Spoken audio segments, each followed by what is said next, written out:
नमस्कार दोस्तों, आप सबका मेरे YouTube channel ABS study show पर स्वागत है। दोस्तों, नागरिक शास्त्र के अंतर्गत हम लोग सबसे पहले राजनीतिक सिद्धांत को देख रहे हैं। उसमें हम 2 चैप्टर देख चुके हैं और ये तीसरा चैप्टर है संप्रभुता एवं बहुलवाद। इसके अंतर्गत साथियों इस चैप्टर में टोटल 144 प्रश्न हैं, जिनमें से हम 55 प्रश्नों को देख चुके हैं। अब आगे के 56वें प्रश्न से लेकर के 100 प्रश्न तक इस श्रृंखला में देखेंगे। तो चलिए साथियों, देर न करते हुए आज के सेशन की शुरुआत करते हैं। देखिए, पहला सवाल है, जॉन ऑस्टिन द्वारा प्रतिपादित संप्रभुता सिद्धांत को कहा जाता है लोकप्रिय प्रभुसत्ता सिद्धांत, बहुलवादी सिद्धांत, एकलवादी सिद्धांत, प्रत्ययवादी सिद्धांत। तो इसका सही जवाब है साथियों एकलवादी सिद्धांत। देखिए, जॉन ऑस्टिन द्वारा प्रतिपादित प्रभुसत्ता सिद्धांत को एकलवादी सिद्धांत या अद्वैतवादी सिद्धांत कहा जाता है। ऑस्टिन ने सकारात्मक कानून, पॉजिटिव लॉ का सिद्धांत भी प्रस्तुत किया था, जो राज्य की कानूनी प्रभुसत्ता से जुड़ा है। जॉन ऑस्टिन ने पहले सकारात्मक कानून की धारणा का प्रतिपादन किया। ऑस्टिन के अनुसार सकारात्मक कानून ऐसा कानून है जिसे किसी प्रभुसत्ता संपन्न व्यक्ति या व्यक्तियों के समुदाय ने, जो समाज में सर्वसत्ता संपन्न या सर्वोच्च हो, द्वारा बनाया गया है। सकारात्मक कानून की इस नींव पर ही ऑस्टिन ने प्रभुसत्ता की संकल्पना का निर्माण किया है। यदि कोई निश्चित मानवीय सत्ता अपनी जैसी किसी अन्य सत्ता की आज्ञा पालन करने में अभ्यस्त न हो, बल्कि प्रस्तुत समाज के सर्वसाधारण उसकी आज्ञा मानने में अभ्यस्त हों, तो इस निश्चित मानवीय सत्ता को उस समाज में प्रभुसत्ताधारी कहेंगे और इस सत्ता समेत उस समाज को राजनीतिक या स्वाधीन समाज कहा जाएगा। इस तरह संप्रभुता का यह सिद्धांत पूरी तरह से अद्वैतवादी या जिसको एकलवादी भी कहेंगे, अर्थात उसके समक्ष कोई नहीं है। अन्य महत्वपूर्ण तथ्य में देखिए, बोदा, ग्रोसियस, हॉब्स, रूसो एवं ऑस्टिन के अनुसार राज्य समाज की बुनियादी संस्था है। तो राज्य को समाज की बुनियादी संस्था कौन कौन से लोग मानते हैं? बोदा मानते हैं, ग्रोसियस मानते हैं, हॉब्स और रूसो और ऑस्टिन, ये लोग जो है कि ये लोग मानते हैं कि राज्य समाज की बुनियादी संस्था है एवं एकमात्र ऐसी संस्था है जो समाज हेतु कानून बनाती है। अतः कानून की दृष्टि से राज्य की सत्ता अनन्य, सर्वोच्च और असीम है। इस सिद्धांत को प्रभुसत्ता का एकलवादी सिद्धांत या मोनोलिस्टिक थियरी कहते हैं, जिसकी सर्वोत्तम अभिव्यक्ति ऑस्टिन के चिंतन में हुई। अब अगला सवाल है क्वेश्चन नंबर 57 कि संप्रभुता के अद्वैतवादी सिद्धांत के प्रतिपादक हैं। तो इसका भी सही जवाब हो जाएगा साथियों ऑस्टिन। क्वेश्चन नंबर 58 है, निम्नलिखित में से कौन एक संप्रभुता के अद्वैतवादी सिद्धांत का समर्थक नहीं है? पूछ रहा है कि अद्वैतवादी सिद्धांत का समर्थक नहीं है। तो विकल्प में दिया साथियों बोदा, डिग्वी, और देख लेते हैं क्या दिया है। बोदा, डिग्वी के अलावा दिया है ऑस्टिन और हॉब्स। तो साथियों अभी हमने बताया कि जो है कि बोदा, ग्रोसियस, हॉब्स, रूसो, ऑस्टिन ये सब जो है कि मानते हैं कि राज्य समाज की बुनियादी संस्था है और ये जो है कि संप्रभुता के एकलवादी सिद्धांत के समर्थक हैं। तो इनमें से जो सही विकल्प हो जाएगा कि जो संप्रभुता के, देखिए यहाँ पे सवाल है कि संप्रभुता के अद्वैतवादी सिद्धांत के समर्थक नहीं है, बोदा है, तो ये डिग्वी नहीं है। बाकी विकल्प में जो दिया है ऑस्टिन तो प्रतिपादक ही है और हॉब्स भी जो है कि एकलवादी संप्रभुता के एकलवादी सिद्धांत का समर्थक है। अब देख लेते हैं क्वेश्चन नंबर 59, संप्रभुता के एकल सिद्धांत का प्रतिपादक कौन है? John Austin, Hobbes, Locke, Rousseau. तो इसका सही जवाब हो जाएगा साथियों जॉन ऑस्टिन।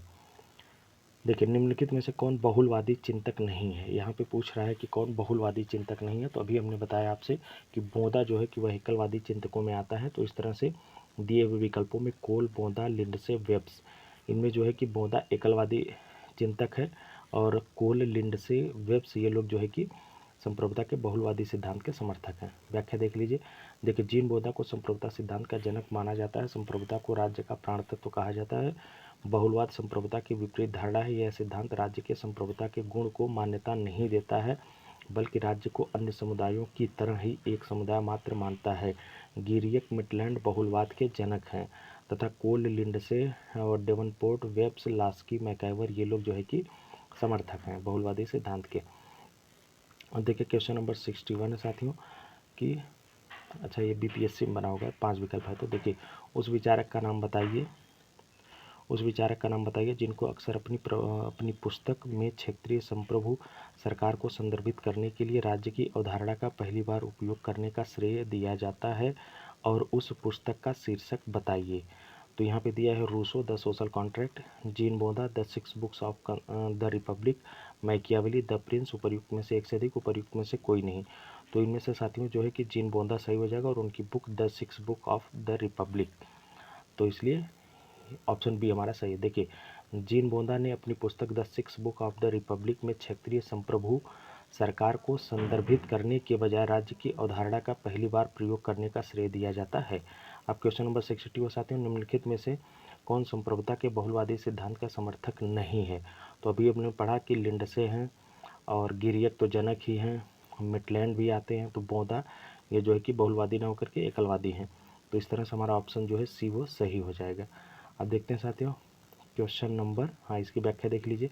देखिए, प्रश्नानुसार बोधा संप्रभुता के बहुलवादी सिद्धांत के समर्थक नहीं है, ये संप्रभुता के एकलवादी सिद्धांत के समर्थक हैं। इनके अनुसार राज्य समाज की बुनियादी संस्था है एवं एकमात्र ऐसी संस्था है जो समाज के लिए कानून बनाती है, अतः कानून की दृष्टि से राज्य की सत्ता अनन्य, सर्वोच्च और असीम है। इस सिद्धांत को संप्रभुता का एकलवादी सिद्धांत कहते हैं, जबकि अन्य तीनों लिंडसे, मिटलैंड तथा ऑटोगियर के बहुलवादी सिद्धांत के समर्थक हैं। अगला से क्वेश्चन साथियों, क्वेश्चन नंबर 63। देखिए, निम्नलिखित में से कौन अमेरिकी बहुलवादी सिद्धांत में एकेश्वरी व्यक्ति रहा है, मतलब समर्थक रहे हैं? तो अमेरिकी बहुलवादी सिद्धांत के समर्थक इनमें से विकल्प दिया है, अमेरिकी बहुलवादी सिद्धांत के एक मतलब कि वो समर्थक हैं, तो पूछा है रॉबर्ट डहल दिया विकल्प में, जे हेबरमास, एच साइमन या उपर्युक्त में से एक से अधिक। तो इसका जो सही जवाब हो जाएगा साथियों वो हो जाएगा ऑप्शन ए रॉबर्ट डहल। व्याख्या देख लीजिए, रॉबर्ट डहल अमेरिकी राजनीतिक सिद्धांत में बहुलवाद के प्रमुख प्रवक्ता थे। तो रॉबर्ट डहल जो हैं वो अमेरिकी राजनीतिक सिद्धांत में बहुलवाद के प्रमुख प्रवक्ता थे। उनके अनुसार लोकतंत्र में शक्ति विभिन्न हित समूहों और संगठनों में बटी होती है, न कि केवल शासक वर्ग के पास। डहल ने पोलियार्की की अवधारणा दी, जिसमें चुनाव, भागीदारी और प्रतिस्पर्धा लोकतांत्रिक प्रणाली की पहचान है। बहुलवाद में विभिन्न समूहों का संतुलन और प्रतिस्पर्धा लोकतांत्रिक स्थिरता बनाए रखती है। अब देखिए क्वेश्चन नंबर 64 कथन कारण का है साथियों। नीचे तो कथन कारण में वही है, हम कथन पढ़ रहे हैं। देखिए, एकलवादियों के अनुसार संप्रभुता सर्वोच्च, निरपेक्ष और असीमित है, और कारण दे रहा है कि प्रत्येक संपूर्ण अथवा स्वतंत्र राज्य में एक अंतिम सत्ता जिसके विरुद्ध अपील नहीं हो सकती है। तो इसका देखिए कूट बनाया है कि कथन और कारण दोनों सही है, और ए जो है कि मतलब कथन जो है सही व्याख्या है, कारण कथन की सही व्याख्या करता है कारण आर, और वही है कि ए और आर दोनों सही है, लेकिन ए की सही व्याख्या आर नहीं करता है। ए सही है, आर गलत है, और ए गलत है, आर सही है। तो इसका सही जवाब साथियों कथन और कारण दोनों सही है और दोनों एक दूसरे की सही व्याख्या कर रहे हैं। देख लीजिए। हाँ, अब पढ़ते हैं क्वेश्चन नंबर 65 की तरफ। 65 में पूछा है कि निम्न में से किसने संप्रभुता के एकलवादी सिद्धांत का प्रतिपादन किया? तो साथियों जॉन ऑस्टिन इसका सही जवाब हो जाएगा। देखिए, पहला ही विकल्प क्वेश्चन नंबर 65। तो इसकी व्याख्या क्या बार बार वही एक ही पढ़ें। तो आ जाते हैं हम लोग अब डायरेक्ट, बाकी यहाँ पे आप लोग जिसको पढ़ना होगा पॉज करके पढ़ लेगा। देखिए, अब क्वेश्चन नंबर 66 साथियों कि एकलवादी संप्रभुता सिद्धांत के प्रतिपादक हैं, तो यहाँ पे भी ऑस्टिन दिए हैं, तो इसलिए ऑस्टिन ही सही हो जाएंगे। संप्रभुता के एक तत्व सिद्धांत का प्रतिपादन निम्नलिखित में से किसने किया? ऑस्टिन, ऑक, एक्विनास, मिटलैंड, तो ऑस्टिन ही सही हो जाएंगे। निम्नलिखित में से कौन ऑस्टिन के संप्रभुता सिद्धांत का कटुतम आलोचक है? यहाँ पे ये काफ़ी अच्छा सवाल है साथियों। विकल्प दिया सर हेनरी मैन, हॉब्स, बोंदा, लॉस्की। तो ऑस्टिन के संप्रभुता सिद्धांत के जो कटु आलोचक रहे हैं वो रहे सर हेनरी मैन। तो ऑप्शन ये हमारा सही हो जाएगा। व्याख्या देख लीजिए। देखिए, ऑस्टिन के संप्रभुता सिद्धांत की कटु आलोचना हेनरी मैन ने अपनी पुस्तक अर्ली हिस्ट्री ऑफ इंस्टीट्यूशंस में की है। मैन के अनुसार संप्रभुता निश्चित और श्रेष्ठ मानों में नहीं रहती। उसने कहा है कि इतिहास के पन्ने पलटने पर भी हमको ऐसे प्रधान के उदाहरण नहीं मिलते हैं। गिलक्राइस्ट के अनुसार ऑस्टिन के सिद्धांत की कठिनाइयाँ दूर हो जाती हैं यदि हम कानूनी संप्रभुता और राजनीतिक संप्रभुता के भेद को ध्यान में रखें। अब क्वेश्चन नंबर 69 साथियों, निम्नलिखित में से किस राजनीतिक दार्शनिक ने संप्रभुता की अवधारणा को खारिज कर दिया? संप्रभुता की अवधारणा को खारिज कर दिया। जीन बोंदा, जॉन ऑस्टिन, हेराल्ड जेलास्की, उपयुक्त में से एक से अधिक। तो क्वेश्चन नंबर 69 का जो सही जवाब है साथियों वो हो जाएगा कि राजनीतिक दार्शनिक संप्रभुता की अवधारणा को खारिज किया, तो एच.जे. लास्की ने जो है कि संप्रभुता की अवधारणा को खारिज कर दिया था। तो इस तरह से हमारा ऑप्शन सी देखिए सही हो जाएगा। व्याख्या देख लेते हैं। देखिए हेराल्ड जे लास्की ने संप्रभुता की अवधारणा को खारिज कर दिया। लास्की का मत है कि संप्रभुता का सिद्धांत असत्य, भ्रामक एवं अतिशयोक्तिपूर्ण है। उसने विभिन्न तर्कों के आधार पर ऑस्टिन के संप्रभुता के सिद्धांत का खंडन किया है। लास्की ने यहाँ तक कहा है कि राजनीति के लिए यह चिर लाभ की बात होगी अगर संप्रभुता का संपूर्ण विचार ही त्याग दिया जाए। देखिए साथियों, क्वेश्चन नंबर 70 है, इनमें से किसने विधि के शासन के सिद्धांत को प्रतिपादित किया? डायसी, लास्की, ऑस्टिन या बोंदा? तो इनमें से विधि के शासन के सिद्धांत का प्रतिपादक है डायसी।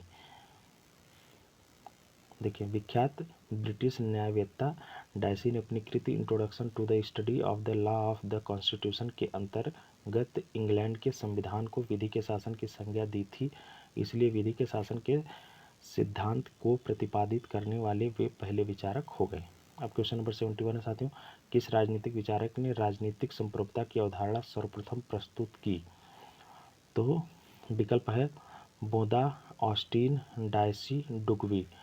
पूछ रहा है कि राजनीतिक संप्रभुता की अवधारणा को सर्वप्रथम किसने प्रस्तुत की? तो बोदा जो थे वो तो कानूनी संप्रभुता के हैं और ऑस्टिन भी कानूनी संप्रभुता के हैं। यहाँ पे पूछा है राजनीतिक संप्रभुता, तो राजनीतिक संप्रभुता की अवधारणा सबसे पहले दिए थे डायसी। तो इस तरह से हमारा सी विकल्प सही हो जाएगा। देखिए एवी डायसी के अनुसार लोकतांत्रिक शासन प्रणाली वाले देशों में कानूनी दृष्टि से संप्रभुता संसद के हाथों में रहती है, किंतु राजनीतिक दृष्टि से संप्रभुता का सूत्र सर्वसाधारण के हाथों में रहता है, क्योंकि कानूनी प्रभुसत्ताधारी सर्वसाधारण की इच्छा का प्रतिनिधित्व करता है। अब क्वेश्चन नंबर 72 है साथियों, कि कानूनी तथा राजनीतिक संप्रभुता के मध्य भेद किया गया था बोदा द्वारा, एवी डायसी द्वारा, ऑस्टिन द्वारा, लास्की द्वारा। तो लास्की तो पूरी तरह से संप्रभुता के कॉन्सेप्ट को ही खारिज करते हैं और बोदा और ऑस्टिन जो है साथियों ये जो है कि कानूनी संप्रभुता के समर्थक हैं। तो राजनीतिक संप्रभुता के मध्य भेद जो करेंगे तो वो करेंगे एवी डायसी। इस तरह से हमारा जो है ऑप्शन बी सही हो जाएगा।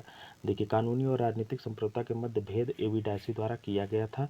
उन्हीं के शब्दों में विधिवेत्ता जिसे प्रभुसत्ताधारी मान्यता देता है उसके पीछे एक दूसरा प्रभुसत्ताधारी छुपा रहता है जिसके सामने कानूनी प्रभुसत्ताधारी को झुकना पड़ता है। अतः राज्य के मंच पर हम जिस कानूनी प्रभुसत्ताधारी को काम करते हुए देखते हैं उसका सूत्रधार पर्दे के पीछे रहता है। प्रभुसत्ता के इस रूप को हम राजनीतिक प्रभुसत्ता कहते हैं।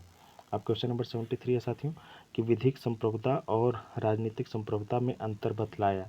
तो इसका भी वही हो जाएंगे एवी डायसी ही। बाकी विकल्प में हम देखते हैं, जॉन लॉक दिए हैं और जॉन ऑस्टिन, ये तो नहीं होंगे। 73 ये देखिए एवी डायसी और हेराल्ड जे लास्की दी है, तो ये प्रश्न हूबहू रिपीट ही किया है, तो वही व्याख्या है साथियों। चलिए अब आगे बढ़ते हैं। क्वेश्चन नंबर 74 पर पूछा है कि वैधानिक संप्रभुता तथा राजनीतिक संप्रभुता को विभेदित किए। तो ये इनका भी सही जवाब हो जाएगा एवी डायसी। कानूनी तथा राजनीतिक संप्रभुता के मध्य विभेद किए एवी डायसी। किसने विधिक और राजनीतिक संप्रभुता में जो है कि भेद किया? तो इसका भी सही जवाब हो जाएगा साथियों एवी डायसी। देखिए इनमें से कौन संप्रभुता की बहुलवादी अवधारणा से नहीं जुड़ा है? तो अभी हम लोगों ने देखा था कि बहुलवादी अवधारणा के जो है कि गिरियट तो प्रतिपादक ही थे, मेटलैंड भी समर्थक थे, क्रैब भी समर्थक थे और हीगल तो जो है कि सर्वसत्ताधारी के समर्थक हैं। तो दुर्खीम भी जो है कि बहुलवादी अवधारणा से जुड़े हुए हैं। तो हीगल इसमें से सही हो जाएंगे क्योंकि हीगल जो है वो सर्वसत्ताधारी के समर्थक हैं। तो इस तरह से हमारा ऑप्शन डी सही हुआ। देखिए हीगल संप्रभुता की बहुलवादी अवधारणा से नहीं बल्कि एकलवादी अवधारणा से जुड़ा है। हीगल द्वारा राज्य को पृथ्वी पर ईश्वर का अवतरण कहकर न केवल भौतिक रूप से बल्कि आध्यात्मिक रूप से भी राज्य को महान बना देता है। हीगल ने एकलवाद को स्वीकार कर राज्य को सर्वशक्तिमान बना दिया। तो अब देखते हैं साथियों क्वेश्चन नंबर 78, कानूनी संप्रभुता का सिद्धांत किसने प्रतिपादित किया? तो कानूनी संप्रभुता का सिद्धांत तो साथियों जो है कि ऑस्टिन प्रतिपादक थे। तो इस तरह से हमारा ऑप्शन सी जो है वह सही हो जाएगा। बाकी व्याख्या देख लीजिए।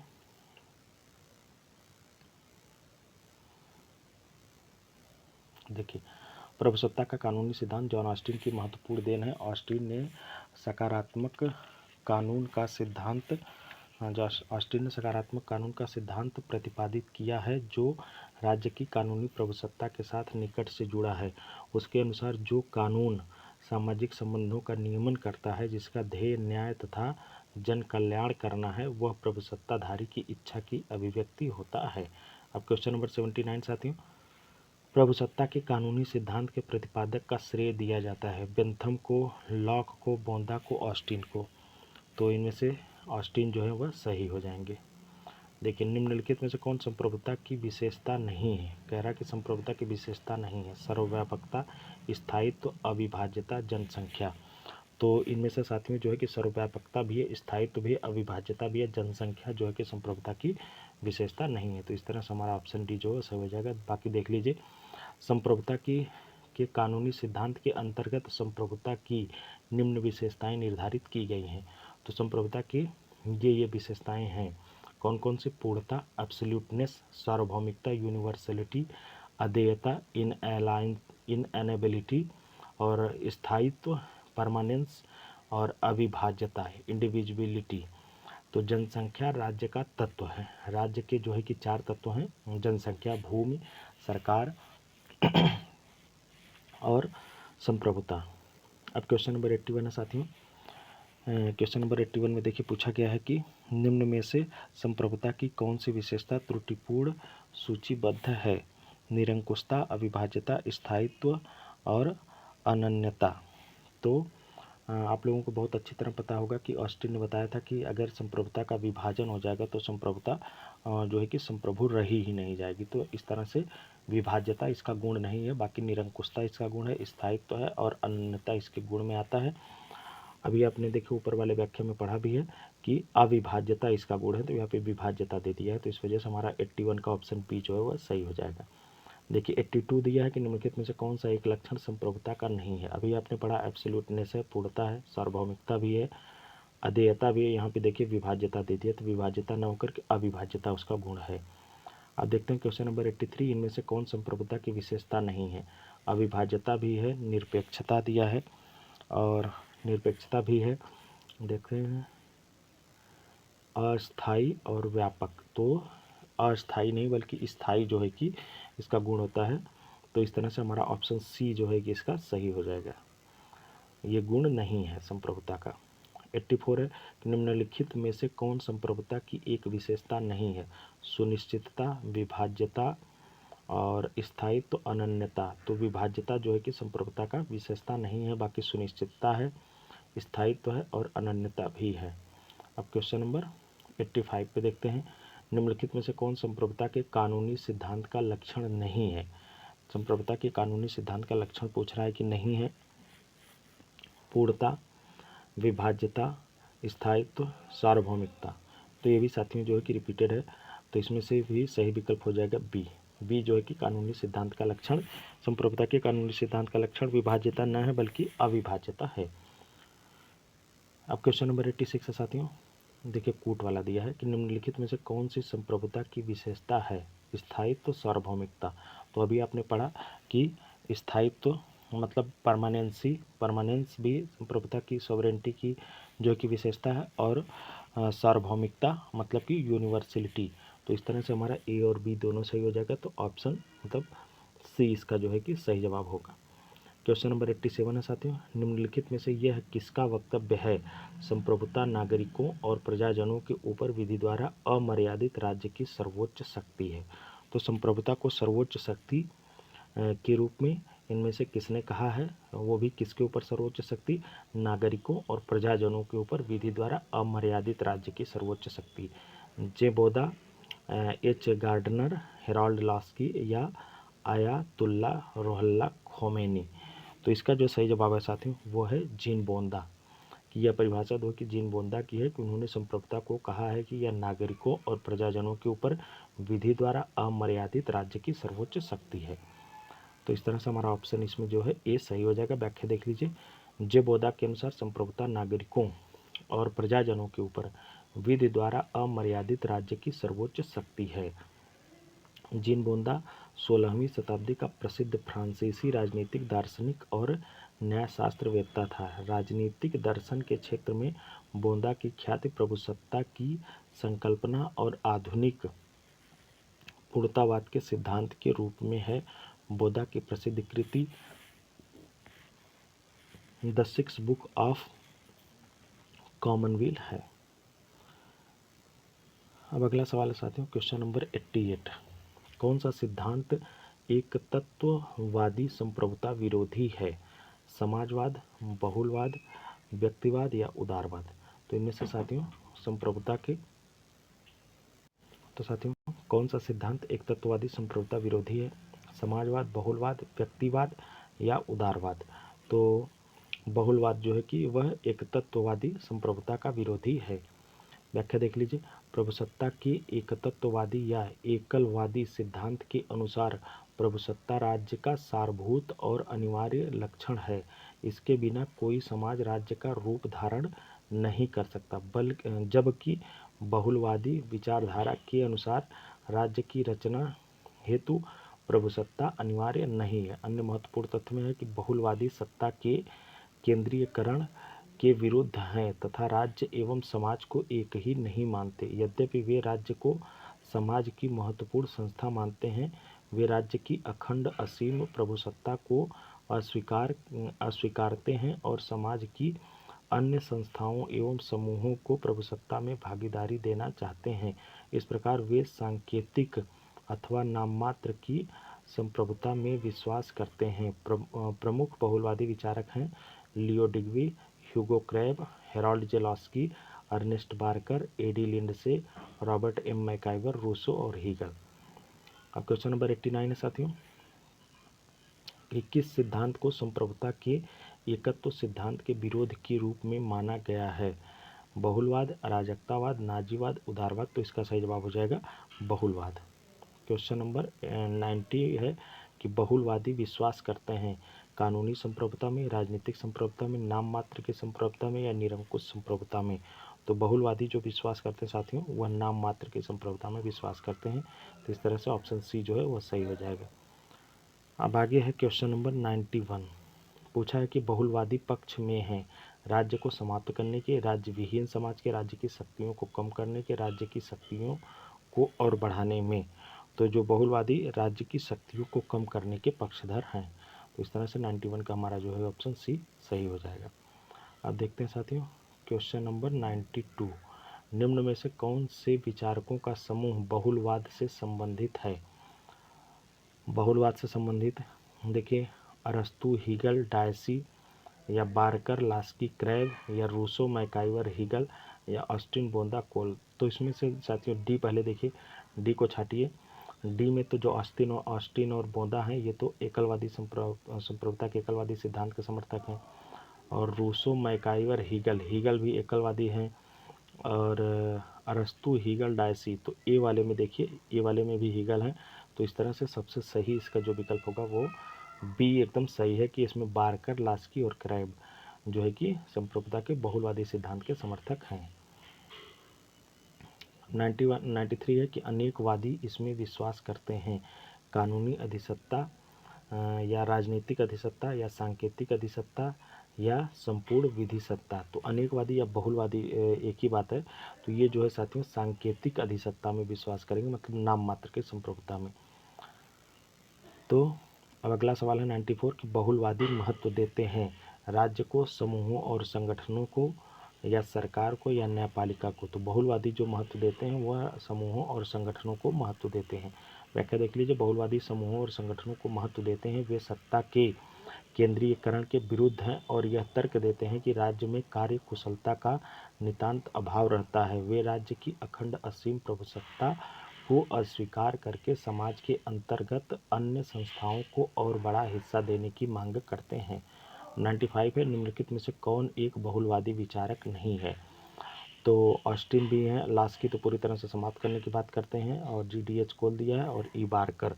तो इनमें से साथियों जो है वह बहुलवादी विचारक नहीं है। अच्छा बहुलवादी विचारक नहीं है माना है तो ऑस्टिन हो जाएंगे, बहुलवादी विचारक नहीं है। तो देखिए GDH कोल, ई बार्कर और HJ लास्की ये सब बहुलवादी विचारक हैं, जबकि जॉन ऑस्टिन एकलवादी विचारक हैं। बहुलवाद एकलवाद की विरोधी विचारधारा है। बहुलवादी विचारधारा का प्रवर्तक ऑटो वान गिरियक तथा मिटलैंड को माना जाता है। जॉन ऑस्टिन संप्रभुता के एकलवादी सिद्धांत के प्रवर्तक हैं। अब क्वेश्चन नंबर 96 है साथियों। ऑस्टिन की प्रभुता के सिद्धांत का सर्वाधिक महत्वपूर्ण निर्धारक तत्व है। यह निरंकुश है, यह विभाज्य है, यह निरंकुश नहीं है, व्यक्ति को विद्रोह करने का अधिकार है। तो ऑस्टिन की प्रभुता के सिद्धांत का जो सर्वाधिक महत्वपूर्ण निर्धारक तत्व वह यह है कि इन दिए हुए विकल्पों में से यह निरंकुश है। तो इस तरह से हमारा ऑप्शन ए साथियों वह सही हो जाएगा। बाकी व्याख्या देख लीजिए। देखिए, ऑस्टिन संप्रभुता के कानूनी सिद्धांत के प्रमुख प्रवर्तक माने जाते हैं। अपनी कृति लेक्चर्स ऑन जूरिस्प्रूडेंस में ऑस्टिन ने माना है कि कानून की प्रामाणिकता के लिए राज्य की निरंकुश शक्ति को स्वीकार करना होगा। यदि कानून के पीछे दंड की शक्ति नहीं होगी तो वह नागरिक समाज में प्रभावशाली भूमिका नहीं निभा पाएगा। अब क्वेश्चन नंबर 97 है साथियों। निम्नलिखित में से कौन एक बहुलवादी है? David Easton, Gabriel Almond, Robert Dahl या अरस्तू। पूछ रहा है कि कौन एक बहुलवादी है। तो इनमें से जो साथियों बहुलवादी हैं वो हैं रॉबर्ट डहल। अभी हमने लोगों ने पढ़ा था कि अमेरिका के संदर्भ में इनको पढ़ा था हम लोगों ने। देखिए व्याख्या, रॉबर्ट डहल ने अपनी पुस्तक अ प्रीफेस टू डेमोक्रेटिक थ्योरी में लोकतंत्र के बहुलवादी स्वरूप को प्रस्तुत किया है। क्वेश्चन नंबर 98 है कि निम्न में से कौन संप्रभुता के बहुलवादी सिद्धांत का प्रथम प्रवर्तक था? संप्रभुता के बहुलवादी सिद्धांत का प्रथम प्रवर्तक पूछ रहा है। तो H.J. लॉस्की, जैबोदा मैकाइवर या ऑटो वान गिरियक। तो इसका सही जवाब हो जाएंगे साथियों ऑटो वान गिरियक। ऑप्शन डी हमारा सही हो जाएगा। देखिए, संप्रभुता के बहुलवादी सिद्धांत के विचार सर्वप्रथम ऑटो वान गिरियक एवं मिटलैंड ने दिया। इन्होंने समूहों के वास्तविक व्यक्तित्व को स्वीकार करते हुए संप्रभुता के एकलवादी सिद्धांत को चुनौती दी। अब क्वेश्चन नंबर 99 है। किसका कथन है कि शक्ति भ्रष्ट कर देती है और पूर्ण शक्ति पूर्ण भ्रष्ट कर देती है? लास्की, लॉर्ड एक्टन या सेबाइन या हीगल। तो इसका सही जवाब है साथियों एक्टन। देखिए, लॉर्ड एक्टन का कथन है कि शक्ति भ्रष्ट कर देती है और पूर्ण शक्ति पूर्ण रूप से भ्रष्ट कर देती है। क्वेश्चन नंबर 100 है और इस सेशन का आखिरी सवाल है कि बहुलवाद ऑस्टिन के संप्रभुता सिद्धांत का विरोधी है, समर्थक है? न तो विरोधी और न ही समर्थक, उपयुक्त में से कोई नहीं। तो इसका सही जवाब है साथियों विरोधी है।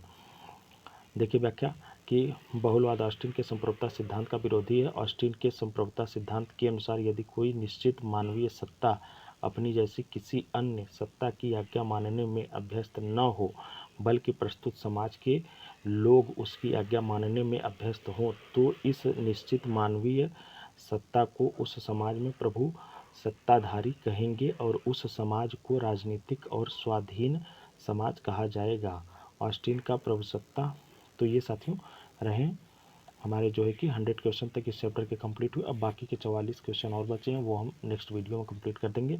और इसी तरह से बाकी सभी चैप्टर हम आप सबके सामने वीडियो के रूप में लाते रहेंगे। और अगर आप लोगों को ये मेरी पहल अच्छी लग रही हो तो हमारे वीडियो को ज़्यादा से ज़्यादा शेयर करिए और लाइक करिए चैनल को और सब्सक्राइब करिए। धन्यवाद।